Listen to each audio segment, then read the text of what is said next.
Hello students, I am doctor Vinod Kamle. इस video के अंदर हम लोग देखेंगे what is marine insurance and what are the different policies, types of policies under marine insurance. Okay. Now हमारे यहाँ पे जो इंटरनेशनल ट्रेड होता है, जैसे इंपोर्ट एक्सपोर्ट वगैरह होता है, तो वो ज्यादातर क्या होता है, वाटर ट्रांसपोर्ट से होता है। उसका रीजन ये है कि हमारे यहाँ पे वाटर ट्रांसपोर्ट जो है वो काफी ज्यादा चीप है, और दूसरा हेवी गुड्स को हम लोग क्या कर सकते हैं, वाटर ट्रांसपोर्ट के थ्रू इजीली लेके जा सकते हैं। सो ज्यादातर इंटरनेशनल ट्रेड या एक्सपोर्टर इंपोर्टर जो होते हैं वो वाटर ट्रांसपोर्ट प्रीफर करते हैं। ओके।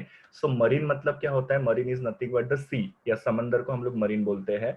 सो सी में से जब हम लोग गुड्स लेके जाते हैं तो उसके अंदर बहुत सारे रिस्क हो सकती है, लॉस होने के चांसेस या डैमेज होने के चांसेस होते हैं। ओके। तो वो जो लॉसेस है उसको प्रोटेक्ट करने के लिए जो पॉलिसी ली जाती है उसको हम लोग बोलते हैं marine insurance. Okay. So basically जो एक्सपोर्ट इंपोर्ट के बिजनेस में इन्वॉल्व होते हैं या जो इंटरनेशनल ट्रेड में इन्वॉल्व होते हैं वो बिजनेसमैन क्या करते हैं, मरीन इंश्योरेंस पॉलिसी उनको लेना कंपलसरी होता है। जो मैंने आपको बताया कि जो सी में कुछ भी डेंजर हो सकता है, सी में डेंजर हो सकता है इन द सेंस कि सी में से जब आप गुड्स को लेके जाते हो तो उसमें कुछ भी रिस्क वगैरह हो सकती है, तो वो रिस्क के लॉसेस से अपने आप को प्रोटेक्ट करने के लिए जो पॉलिसी लिया जाता है उसको हम लोग बोलते हैं marine insurance. Now marine insurance basically किन चीजों को कवर करता है कि अगर सपोज आपके वेसल को कुछ भी लॉस या डैमेज हो गया, ना वेसल मतलब क्या, शिप। ओके। तो आपके शिप को या वेसल को कुछ भी लॉस या डैमेज हो गया तो मरीन इंश्योरेंस के अंडर कवर किया जाता है। कार्गो, नाउ कार्गो का मतलब क्या होता है कि मरीन इंश्योरेंस के अंदर गुड्स को कार्गो बोला जाता है। ओके। ये आप एक्सपोर्ट इंपोर्ट करते हो तो गुड्स को कार्गो बोला जाता है। सो कार्गो को अगर कुछ भी लॉस हुआ या कुछ भी डैमेज वगैरह हुआ तो उसको मरीन इंश्योरेंस के अंडर कवर किया जाता है। प्लस अगर पैसेंजर्स को भी वगैरह कुछ हो गया तो उसको भी इसके अंडर कवर किया जाता है। तो बेसिकली मरीन इंश्योरेंस जो होता है वो शिप, जिसको हम लोग वेसल बोलते हैं, गुड्स जिसको कार्गो बोला जाता है, और पैसेंजर्स, ये तीनों को कवर किया जाता है मरीन इंश्योरेंस पॉलिसी के अंदर। कि इनको कुछ भी हो गया तो कंपनी क्या करती है, वो जो एक्सपोर्टर या इंपोर्टर है या इंटरनेशनल ट्रेडर जो है उसको कॉम्पेंसेशन पे करती है। फिर बाद में क्या लिखा है, हमारे सारे जो इंश्योरेंस के प्रिंसिपल है, जैसे अटमोस्ट गुड फेथ वगैरह हो गया, इंश्योरेबल इंटरेस्ट हो गया, कॉजा प्रॉक्सिमा वगैरह हो गया, ये सुनो। तो ये सारे जो प्रिंसिपल्स है वो मरीन इंश्योरेंस के लिए एप्लीकेबल होते हैं। तो हम पहले वीडियो अगर देखोगे तो उसके अंदर मैंने बताया हुआ है कि what are the different principles of insurance. So every principle of insurance is applicable to the marine insurance. तो ये इंट्रोडक्शन और मीनिंग था मरीन इंश्योरेंस का। अभी हम लोग one by one insurance, marine insurance की जो पॉलिसीज है उनके टाइप्स देखेंगे ना। सबसे पहले है वोएज पॉलिसी। ना वोएज पॉलिसी का मतलब क्या होता है, वोएज ये वर्ड का मतलब है जो हम लोग जर्नी होता है एक लोकेशन से दूसरे लोकेशन पे, तो वो लोकेशन के, एक लोकेशन से दूसरे लोकेशन की जर्नी को हम लोग बोलते हैं वोएज। तो देखो यहाँ पे मैंने लिखा हुआ है कि जिस पॉलिसी के अंडर हम लोग सब्जेक्ट मैटर को, सब्जेक्ट मैटर मतलब क्या, मैंने देखो तुम लोग को टर्मिनोलॉजीज बताई थी एक वीडियो के अंदर, तो उसके अंदर आपको सब्जेक्ट मैटर ये भी दिखाई देगा। सब्जेक्ट मैटर मतलब मरीन इंश्योरेंस में तुम्हारी शिप या फिर तुम्हारा कार्गो मतलब गुड्स जो होते हैं उसको सब्जेक्ट मैटर बोलते हैं, जिसके लिए आप इंश्योरेंस पॉलिसी लेते हो। तो आपके सब्जेक्ट मैटर को इंश्योर किया जाता है स्पेसिफिक वोएज के लिए। स्पेसिफिक वोएज के लिए मतलब एक लोकेशन से दूसरे लोकेशन के लिए। वो एग्जांपल के थ्रू मैं आगे बताऊंगा आपको, सिर्फ आपको इतना ही याद रखना है कि एक स्पेसिफिक वोएज के लिए मतलब एक लोकेशन से दूसरे लोकेशन पे गुड्स लेके जाने के लिए जो पॉलिसी ली जाती है, ओके, जहां पे टाइम का कोई भी इन्वॉल्वमेंट नहीं होता है। मतलब टाइम कितना भी हो सकता है, भले ही एक लोकेशन से दूसरे लोकेशन पे जाने के लिए 1 महीना भी लग सकता है, 1.5 महीना भी लग सकता है, 2 महीने भी लग सकते हैं, या उससे ज्यादा समय भी लग सकता है। सो टाइम इज नॉट इन्वॉल्व, या टाइम उसमें टाइम का कुछ भी लेना देना होता नहीं है, इररिस्पेक्टिव ऑफ टाइम। मतलब टाइम जो है वो वहां पे मायने रखता नहीं है। ओके। मायने क्या रखता है, स्पेसिफिक वोएज, लोकेशन, ये लोकेशन से ये लोकेशन तक। ओके। तो उसको वोएज पॉलिसी बोलते हैं। जैसे आप लोग यहाँ पे देख सकते हो एग्जांपल के अंदर कि मरीन इंश्योरेंस पॉलिसी ली है मुंबई से लेकर लंदन। ना मुंबई कहाँ पे है, यहाँ पे इंडिया में। ओके। और वहां से हमने पॉलिसी कब कहाँ तक के लिए लिया है, लंदन के लिए। तो यहाँ से तुम लोग गुड्स को लेके जाओगे और यहाँ तक तुम्हारे गुड्स जब तक पहुंचते हैं तब तक ये पॉलिसी आपकी क्या होगी, चालू रहेगी। एक बार आपने गुड्स यहाँ पे पहुंचा दिया, आपकी पॉलिसी जो होगी वो खत्म हो जाएगी। ओके। सो एक लोकेशन से शुरू होके दूसरे लोकेशन तक गुड्स पहुंचने तक के तुम्हारे जो सब्जेक्ट मैटर होता है उसको जो इंश्योर करता है, प्रोटेक्ट करता है, वो पॉलिसी को हम लोग बोलते हैं वोएज पॉलिसी। ओके। यहाँ पे टाइम का कुछ भी मायने नहीं रखा जाता है। टाइम 2 महीने हो सकते हैं, 3 महीने हो सकते हैं, या उससे ज्यादा भी हो सकता है। ओके, सो एक पर्टिकुलर वोएज के लिए, स्पेसिफिक वोएज के लिए जो पॉलिसी ली जाती है जिसमें टाइम जो होता है वो इन्वॉल्व नहीं होता है या टाइम इज नॉट कंसिडर्ड, तो उसको हम लोग वोएज पॉलिसी बोलते हैं। ओके, और दूसरे लाइन में यहाँ पे लिखा हुआ है कि एक बार आपकी शिप यहाँ से शुरू हो गई तो आपकी पॉलिसी शुरू हो जाती है, और जैसे आपकी शिप यहाँ पे पहुंच जाती है आपकी पॉलिसी जो होती है वो खत्म हो जाती है। ओके, और आप एग्जांपल लिख सकते हो कि मुंबई टू लंदन, ये आपका एक स्पेसिफिक वोएज हो गया तो उसको हम लोग वोएज पॉलिसी बोलेंगे। या फिर आप एग्जांपल लिख सकते हो कि ऑस्ट्रेलिया से लेके आपका साउथ अमेरिका, इसके लिए आपने एक पॉलिसी लिया कि ये एक लोकेशन से ये लोकेशन पे। ओके, या फिर आप बोल सकते हो कि यहाँ पे नॉर्थ अमेरिका से लेके यहाँ पे साउथ अफ्रीका में आप क्या करें, गुड्स को लेके जा रहे हो, तो ये लोकेशन से ये लोकेशन पे। So you can write multiple examples, locations बताने आपको। सो लोकेशन के लिए जो पॉलिसी होती है उसको हम लोग बोलते हैं वोएज पॉलिसी। ओके, जिसमें टाइम जो होता है इन्वॉल्व नहीं होता है, time can be any time. दूसरा होता है टाइम पॉलिसी। जैसे हम लोग ने यहाँ पे वोएज पॉलिसी देखा था उसका अपोजिट है। वोएज पॉलिसी में मैंने क्या बोला था, टाइम इज नॉट इन्वॉल्व, पर टाइम पॉलिसी के अंदर टाइम मैटर करता है। मतलब एक पर्टिकुलर टाइम के लिए आप क्या करते हैं, सब्जेक्ट मैटर को इंश्योर करते हो। ओके, फिक्स टाइम होता है उसके अंदर, जैसे 2 महीने या 3 महीने के लिए आप पॉलिसी लेते हो। ओके, तो उसको हम लोग बोलते हैं टाइम पॉलिसी ना। यहाँ पे क्या हो सकता है कि आप जो पॉलिसी लेते हो वो 1 साल से ज्यादा के लिए नहीं ले सकते हो। So your maximum time period is 1 year. Okay, but यहाँ पे आप लोग क्या कर सकते हो, कंटिन्यूएशन क्लॉज को यूज कर सकते हो ना। कंटिन्यूएशन क्लॉज का मतलब क्या होता है कि अगर सपोज आपने एक पॉलिसी लिया, ओके, और आपके गुड्स अभी तक डेस्टिनेशन तक पहुंचे नहीं है, तो आप लोग वो पॉलिसी को एक्सटेंड कर सकते हो, बढ़ा सकते हो। सो कंटिन्यूएशन क्लॉज वहां पे होता है तो आपको प्रीमियम पे करना पड़ेगा, और आपके पॉलिसी को आप क्या कर सकते हो, नेक्स्ट इसके लिए आगे के लिए कंटिन्यू कर सकते हो जब तक आप लोकेशन तक या वो डेस्टिनेशन तक पहुंचते नहीं हो। हाँ, सो ये पॉलिसी स्पेसिफिक पीरियड के लिए लिया जाता है, टाइम के लिए लिया जाता है।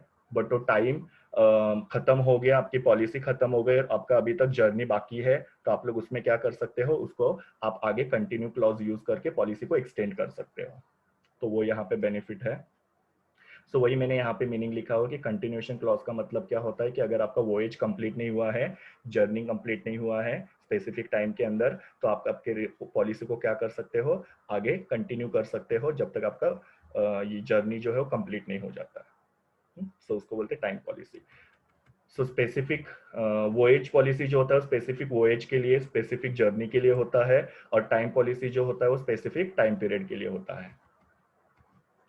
नाउ नेक्स्ट वाला होता है मिक्स्ड पॉलिसी। ना मिक्स पॉलिसी का मतलब क्या होता है, जहां पे टाइम पॉलिसी और वोएज पॉलिसी का मिक्सचर किया जाता है। ओके, सो देखो it is a combination of time policy and the voyage policy. तो ये दोनों का कॉम्बिनेशन किया जाता है। ओके, ना यहाँ पे जो रिस्क होता है पर्टिकुलर टाइम और पर्टिकुलर वोएज जो होता है उसको, दोनों को रिस्क को कवर करता है। जैसे एग्जांपल यहाँ पे दिया है Mumbai to London 1 year. Mumbai to London क्या हो गया, आपका वोएज पॉलिसी हो गया, और 1 ईयर मतलब आपका टाइम पॉलिसी हो गया। तो एक ही पॉलिसी के अंदर आपका लोकेशन भी फिक्स है, वोएज भी फिक्स है, और आपका टाइम पीरियड भी फिक्स है। यस ना, तो इसको हम लोग मिक्स पॉलिसी बोलेंगे।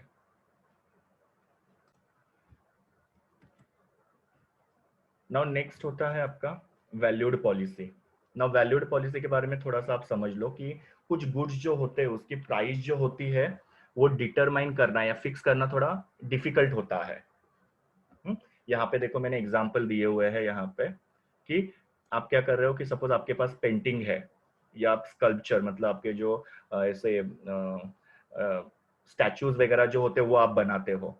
ओके, उसको आप सपोज दूसरे देशों में वगैरह एक्सपोर्ट वगैरह करते हो, तो पेंटिंग या स्कल्पचर जो होते हैं इसकी प्राइस जो होता है डिटरमाइन करना काफी डिफिकल्ट होता है। मतलब ये पेंटिंग है या स्कल्पचर है तो उसका प्राइस सपोज आज के टाइम पे 5,000 रुपया है। ओके, शायद तक 2 महीने के बाद में वो 10,000 हो सकता है, 15,000 हो सकता है, या 3,000 हो सकता है। So price is not fixed, या फिर इसकी प्राइस डिटरमाइन करना क्या होता है, थोड़ा सा डिफिकल्ट होता है। ओके, सो उस केस में क्या किया जाता है, वैल्यूड पॉलिसी लिया जाता है। सो यहाँ पे आप लोग देख सकते हो कि जो गुड्स के लिए या जो कार्गो के लिए मार्केट वैल्यू फिक्स करना थोड़ा डिफिकल्ट होता है, या मार्केट वैल्यू असेस करना या उसकी मार्केट वैल्यू फाइंड आउट करना जो होता है वो थोड़ा डिफिकल्ट होता है, उसके लिए वैल्यूड पॉलिसी ली जाती है। मार्केट वैल्यू फिक्स करना डिफिकल्ट होता है मतलब कि उसकी वैल्यू जो होती है वो कम ज्यादा होती रहती है। आज के डेट में उसकी वैल्यू कुछ और रहेगी, 2 महीने के बाद में कुछ और हो जाएगी, 6 महीने के बाद में कुछ और हो जाएगी। सो ऐसे गुड्स के लिए क्या किया जाता है, वैल्यूड पॉलिसी लिया जाता है। तो आप लोग एग्जाम्पल भी लिख सकते हो कि ऐसे कौन से गुड्स है, तो पेंटिंग है और स्कल्पचर है। ओके, सो इसके अंदर क्या किया जाता है, ये जो पॉलिसी होती है उसकी सॉरी ये जो गुड्स होते हैं उसके क्या किए जाते हैं, यहाँ पे प्राइस वैल्यू जो होती है वो फिक्स की जाती है। फॉर एग्जांपल अगर सपोज मुझे मेरे पेंटिंग के लिए इंश्योरेंस पॉलिसी लेनी है, ओके, तो वो पेंटिंग के लिए मैं इंश्योरेंस पॉलिसी लूंगा। सपोज वो पेंटिंग का प्राइस मैंने फिक्स किया 5,000 रुपीज, तो 5,000 रुपीज मैंने प्राइस डिसाइड करके उसके हिसाब से मैंने क्या किया, कॉन्ट्रैक्ट किया, या कॉन्ट्रैक्ट किया मतलब क्या, पॉलिसी मैंने लिया। ओके, और वो जो प्राइस रहेगा वो पॉलिसी के ऊपर, फेस के ऊपर लिखा रहेगा, पॉलिसी के ऊपर वो प्राइस को तुमको मेंशन करना पड़ता है। ओके, ना वो जो मैंने वैल्यू फिक्स किया पेंटिंग का 5,000 रुपया, वो प्राइस के अंदर कौन सी चीजें इन्वॉल्व होती है, देखो एक तो कॉस्ट, वो पेंटिंग को बनाने का खर्चा कितना हुआ, फिर फ्रेट का मतलब उसका ट्रांसपोर्टेशन, सपोज मैंने उसको एक जगह पे बनाया और फिर दूसरी जगह पे लेके आया, तो वो ट्रांसपोर्टेशन का जो खर्चा उसको फ्रेट बोलते हैं, प्लस इंश्योरेंस के चार्जेस होंगे और प्लस उसमें प्रॉफिट, ऐसा करके मैं क्या करूंगा, वो जो पेंटिंग है या स्कल्पचर है उसकी प्राइस जो है और वैल्यू जो है वो मैं फिक्स करूंगा। ओके, और उस पर्टिकुलर प्राइस पे मैंने क्या की, ये पॉलिसी ले ली। अभी जब भी लॉस होगा तो जो भी वैल्यू हम लोग ने फिक्स की है उतना मुझे क्या मिलेगा, कॉम्पेंसेशन मिलेगा, या फिर उतना वो पॉलिसी होल्डर को कॉम्पेंसेशन मिलेगा। इसमें डिस्प्यूट नहीं होगा, बिकॉज तुमने पहले से ही पॉलिसी का वैल्यू क्या किया हुआ, फिक्स किया है। इसके लिए मैंने तुमको बोला है कि ये पॉलिसी लेते समय at the time of contract only आपको क्या करना है, उसकी वैल्यू जो है वो फिक्स करनी है, बिकॉज बाद में कोई भी डिस्प्यूट नहीं होना चाहिए। नहीं तो फिर क्या होगा कि सपोज जब लॉस हुआ तभी आप बोलोगे कि नहीं नहीं मेरे पेंटिंग का प्राइस 7,000 रुपया है, कंपनी बोलेगी नहीं नहीं आपके पेंटिंग का प्राइस 4,000 रुपया है, या सुनो, तो जब भी आप कॉन्ट्रैक्ट करते हो, जब भी आप पॉलिसी लेते हो, तभी आपको क्या करना है, उसकी वैल्यू जो है वो फिक्स करनी है, और वो वैल्यू जो है वो पॉलिसी के फेस के ऊपर लिखनी है, ताकि जब भी लॉस होगा तो आप उतना, कंपनी जो है वो जो इंश्योरेंस पॉलिसी होल्डर है उसको पे करेगी, and there will be no dispute. Okay, so valued policy के बारे में वापस से बताता हूँ कि जिन गुड्स की वैल्यू जो होती है वो असेस करना या डिटरमाइन करना डिफिकल्ट होता है, तो उनकी एक पर्टिकुलर वैल्यू डिसाइड की जाती है और पॉलिसी ली जाती है, और जब भी लॉस होता है कंपनी उतना जो वैल्यू डिसाइड किया था उतना उनको पे किया जाता है, उसको वैल्यूड पॉलिसी बोलते हैं। नेक्स्ट है ब्लैंकेट पॉलिसी। ओके, ना ब्लैंकेट पॉलिसी के अंदर देखो क्या लिखा हुआ है कि ये जो पॉलिसी है ये मल्टीपल रिस्क को कवर करता है। ना मल्टीपल रिस्क का मतलब क्या है, जैसे सिंकिंग हो गया, सिंकिंग मतलब आपकी शिप डूब गई, या कभी कभी क्या होता है फायर, आग वगैरह लग जाती है शिप के अंदर, या एक्सप्लोजन, कोई धमाका वगैरह विस्फोट वगैरह हो गया आपके पॉलिसी के अंदर, उसको एक्सप्लोजन बोलते हैं।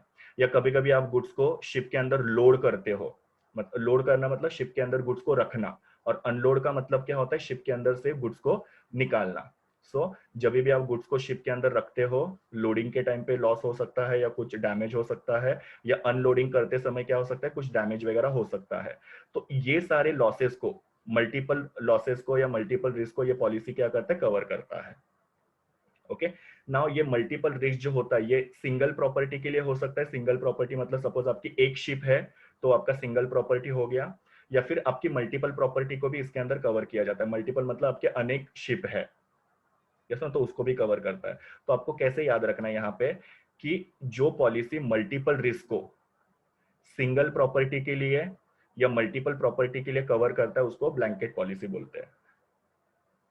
ओके, सो मल्टीपल रिस्क और प्रॉपर्टी कैन बी सिंगल और प्रॉपर्टी कैन बी मल्टीपल, तो उसको हम लोग बोलेंगे ब्लैंकेट पॉलिसी। ओके, नाउ ये जो पॉलिसी ली जाती है वो पॉलिसी के अंदर सब डिस्क्राइब किया जाता है कि कौन से टाइप के गुड्स जो है वो इंश्योरेंस, उसके लिए इंश्योरेंस लिया है, तो नेचर ऑफ गुड्स लिखा रहता है उसके अंदर कि क्या टाइप की गुड्स है, आपका रूट कौन सा है, कैसे आपके गुड्स डिलीवर करने हैं एक लोकेशन से दूसरे लोकेशन पे। पोर्ट मतलब जहां पे शिप रुकती है वो जगह को पोर्ट बोला जाता है। ओके, सो कौन से पोर्ट पे आपकी शिप रुकेगी या कौन से पोर्ट आएंगे आपके जर्नी के अंदर, आपका वोएज क्या होगा, कहाँ से शुरू और कहाँ पे खत्म होगा, तो ये सारी चीजें जो होती है ये पॉलिसी के अंदर मेंशन की रहती है। ओके, ना यहाँ पे क्या होता है, आप सर्टेन अमाउंट के लिए एक पॉलिसी ले लेते हो, ओके, और पूरा का पूरा प्रीमियम जो होता है वो एक साथ आप भर देते हो। जैसे कि सपोज मैंने 10 लाख रुपए का पॉलिसी लिया मेरे 5 शिप के लिए, और उसका सपोज प्रीमियम आया 5,000 रुपया, तो पूरा का पूरा मैं प्रीमियम क्या करूंगा, एक ही टाइम पे शुरुआत नहीं भर दूंगा। इसके लिए मैंने यहाँ पे लिखा है premium is paid on the whole of it at the beginning of the policy, मतलब पूरा का पूरा प्रीमियम अपने पॉलिसी जब शुरू हुई तभी पे किया। ओके, ना मैंने 5 शिप के लिए पॉलिसी लिया था, यस नो। तो अगर सपोज 5 में से 2 शिप में मेरा लॉस हो गया, तो जो भी ये रहेगा कॉम्पेंसेशन रहेगा वो कैसा रहेगा, वो जितना लॉस हुआ उसके हिसाब से कंपनी मुझे पे करेगी। मतलब सपोज मैंने पॉलिसी 10 लाख का लिया है 5 शिप के लिए, तो पर शिप कितना हो गया मेरा, 2-2 लाख रुपया। तो 2 शिप में अगर मेरे को नुकसान हुआ तो कंपनी मुझे सिर्फ 4 लाख रुपया पे करेगी। ओके, 10 लाख रुपया पे करेगी नहीं, बिकॉज 3 शिप को कुछ भी नहीं हुआ है। सो जितना लॉस हुआ उतना कंपनी क्या करेगी, एडजस्ट करके उतना एक्चुअल अमाउंट जो लॉस का है उतना पे करती है। तो आई रिपीट इट अगेन कि ये जो पॉलिसी होती है मल्टीपल रिस्क को कवर करती है, मतलब सिंकिंग हो, फायर हो, एक्सप्लोजन हो, या लोडिंग अनलोडिंग करते समय कार्गो को डैमेज वगैरह हो गया, जिसके अंदर एक ही प्रॉपर्टी के लिए आप पॉलिसी ले सकते हो मल्टीपल रिस्क के लिए, या मल्टीपल प्रॉपर्टी के लिए आप मल्टीपल रिस्क के लिए पॉलिसी ले सकते हो, उसको ब्लैंकेट पॉलिसी बोलते हैं। ओके, यहाँ पे पूरा का पूरा प्रीमियम आपको शुरुआत में ही पे करना पड़ता है। ओके, और जो लॉस होता है वो लॉस को क्या किया जाता है, रीएडजस्ट करके उसके हिसाब से, सपोज आपने मल्टीपल प्रॉपर्टी के लिए पॉलिसी लिया है तो जितना एक्चुअल लॉस होगा उतना कंपनी क्या करती है, आपको पे करती है। फिर है पोर्ट रिस्क पॉलिसी। ना पोर्ट रिस्क पॉलिसी का मतलब क्या होता है, यहाँ पे देखो लिखा हुआ है कि जब भी आपकी शिप पोर्ट के, यहाँ पे जैसे पोर्ट के बारे में मैंने आपको बताया कि port is a place where your ship is halt, जहां पे आपकी शिप रुकती है। ओके, एंकर्ड का मतलब क्या होता है, एंकर्ड मतलब जहां पे आप शिप को रुकाते हो। ये जैसे आप लोग देखते हो कि यहाँ पे एक पॉइंट है और एक पॉइंट यहाँ पे रहेगा जमीन को, और तुम्हारी शिप क्या करते हैं, ऐसे बांध के रखते हैं। सो जहां पे ये शिप को अटकाया जाता है, ये रस्सी जो होती है वो अटकाई जाती है, उसको बोलते हैं एंकर। ओके, सो ये जो पॉलिसी है ये कौन से रिस्क को कवर करती है, जब आपका पोर्ट के ऊपर आपकी जो शिप है वो एंकर्ड रहती है, अटकाई रहती है। ओके, और एक बार आपकी शिप यहाँ से निकल के समंदर के अंदर चली जाएगी, ये पॉलिसी खत्म हो जाएगी। सो ये जो बेसिकली पॉलिसी होती है, वो शिप जो है वो पोर्ट पे एंकर्ड रहती है, उस समय के लिए लिया जाता है। और एक बार आपकी शिप जो है वो वहां से डिपार्चर हो गई, डिपार्चर मतलब पोर्ट पे से निकल जाती है, तो तुम लोग की पॉलिसी जो होती है वो खत्म हो जाती है। उसके बाद में आपकी पॉलिसी एप्लीकेबल रहती नहीं है, उसको बोलते हैं पोर्ट रिस्क पॉलिसी। नाम के अंदर ही है कि पोर्ट पे जब पॉलिसी एंकर रहती है उसके लिए ये पर्टिकुलर पॉलिसी जो होती है वो एप्लीकेबल रहती है। एक बार शिप शिप समंदर में चली गई, this policy will not be applicable. Next होता है कंपोजिट पॉलिसी। नाउ कंपोजिट का मतलब होता है joint. Okay, now life insurance के अंदर भी मैंने आप लोगों को ये बताया था कि कभी कभी क्या होता है, इंश्योरेंस पॉलिसी की अमाउंट जो होती है काफी हेवी रहती है। तो जब हेवी इंश्योरेंस पॉलिसी की अमाउंट रहती है या सम अश्योर्ड रहता है, तभी आप क्या करते हो, एक इंश्योरेंस कंपनी के पास से इंश्योरेंस पॉलिसी नहीं लेते हो, मल्टीपल इंश्योरेंस कंपनी से पॉलिसी लेते हो, एक से ज्यादा, 2 हो सकते हैं, 3 हो सकते हैं, 4 हो सकते हैं। ओके, सो इसके लिए मैंने यहाँ पे लिखा है कंपोजिट पॉलिसी। मतलब क्या होता है, जहां पे आप एक से ज्यादा पॉलिसी लेते हो, you purchase the policy more than one insurer. Okay, और सबकी जो लायबिलिटी होती है पेमेंट करने की वो अलग अलग होती है। जैसे कि सपोज मैंने 2 इंश्योरेंस कंपनी के पास से पॉलिसी लिया, ए इंश्योरेंस कंपनी के पास से 1 लाख रुपए का, और बी इंश्योरेंस कंपनी से मैंने 2 लाख की पॉलिसी ली, तो मेरा रेशियो कितना हुआ, 1:2। तो जो भी लॉस होगा ये कंपनी 1 पार्ट पे करेगी, ये कंपनी 2 पार्ट पे करेगी। जैसे 30,000 का लॉस हुआ तो 10,000 ये कंपनी पे करेगी, 20,000 ये कंपनी पे करेगी, बिकॉज इनका रेशियो क्या है, 1:2। ओके, सो सबकी जो लायबिलिटी होगी, लॉस लायबिलिटी मतलब क्या, लॉस होने के बाद में सबको जो कॉम्पेंसेशन पे करना पड़ेगा, जितने भी कंपनी के पास से आपने पॉलिसी लिया है वो अलग अलग होगा, वो सेम होगा नहीं। जैसा आपने पॉलिसी लिया है उसके हिसाब से उसका रेशियो डिसाइड किया जाता है ना। जैसे मैंने आपको पहले ही स्टार्टिंग में बोला कि ये पॉलिसी जो होता है वो हाई वैल्यू या हाई अमाउंट के लिए ये पॉलिसी लिया जाता है। मैंने एक छोटा एग्जांपल आपको दिया था कि 1 लाख रुपए और 2 लाख की पॉलिसी, बट एक्चुअली में यहाँ पे वैल्यू जो होती है वो वेरी हाई होती है। ओके, सो कंपोजिट पॉलिसी मतलब क्या होती है, जहां पे आप जॉइंट पॉलिसी लेते हो, एक से ज्यादा पॉलिसी लेते हो, और आपकी पॉलिसी की वैल्यू जो होती है वो हाई होने की वजह से आप एक से ज्यादा पॉलिसीज लेते हो। नेक्स्ट है single vessel policy. Now single vessel policy में देखो मैंने क्या लिखा हुआ है कि सिंगल ओनर है, शिप ओनर है, और उसके पास एक ही शिप है, तो वो क्या करेगा, सिंगल वेसल पॉलिसी लेगा। मतलब there is one ship owner, single ship owner and one ship, so उसके लिए सिंगल वेसल पॉलिसी ली जाती है। दूसरा होता है फ्लीट पॉलिसी, जो इसके अपोजिट होता है। यहाँ पे क्या होता है कि सिंगल ओनर होता है but ships are several, several मतलब क्या, ज्यादा होते हैं। Okay, so one owner and multiple ships, उसको फ्लीट पॉलिसी बोलेंगे। और यहाँ पे क्या था, वन ओनर वन शिप, तो उसको हम लोग सिंगल वेसल पॉलिसी बोलेंगे। ओके, सो ये दोनों एक दूसरे के अपोजिट है। And the last one is your block policy. ना ब्लॉक पॉलिसी में आप लोग यहाँ पे देख पा रहे हो कि जो पॉलिसी हर एक मोड ऑफ ट्रांसपोर्ट से जो भी डैमेज होगा उसको कवर करती है, उसको हम लोग बोलते हैं block policy. Now mode of transport का मतलब क्या है कि सपोज आप गुड्स रेलवे से लेके जा रहे हो, रोडवे से लेके जा रहे हो या समंदर से लेके जा रहे हो, ये सारे मोड ऑफ ट्रांसपोर्ट को जहां पे भी आपका लॉस होगा, डैमेज होगा, उसको ये सबको कवर करती है। बेसिकली मरीन इंश्योरेंस पॉलिसी किसको कवर करती है, सी ट्रांसपोर्ट को। बट ये पर्टिकुलर ब्लॉक पॉलिसी जो है वो आपका रेल ट्रांसपोर्ट हो, रोड ट्रांसपोर्ट हो या एयर ट्रांसपोर्ट हो, सारे मोड ऑफ ट्रांसपोर्ट में जो भी लॉस होगा, जो भी डैमेज होगा, उसको ये क्या करता है, कवर करता है। Okay, so student, this was all about marine insurance policy and its types. ये मेरे URL है जहां से मैंने इमेजेस लिए हुए हैं। Thank you. Please do like, share, comment and subscribe to my YouTube channel, and also recommend my channel to your friends. We will meet in the next video. Bye bye.